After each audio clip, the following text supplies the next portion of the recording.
delicious rice noodle stir fry for lunch. Let's get some garlic chives from my garden.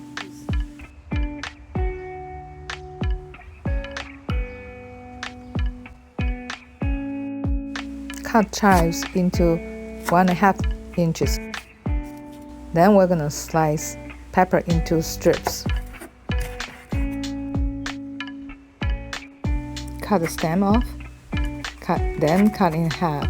Take the seeds out, then we slice it. Next, we cut chicken into thin strips or thin slices. Then we soak rice noodle in cold water for 5 minutes. Now it's ready to cook. We add oil.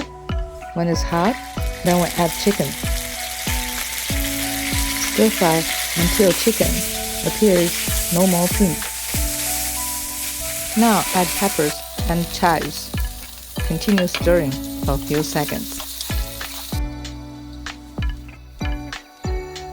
Add rice noodle now. Then we'll continue stirring and tossing so it won't stick to the pan.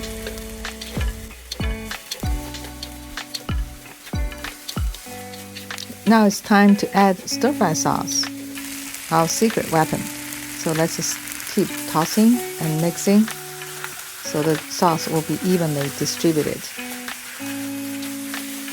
Finally, we'll add bean sprouts, so keep the bean sprouts still crunchy. Our delicious rice noodle is ready. If you like spicy, add some of Ying's spicy noodle sauce. It will give you some kick.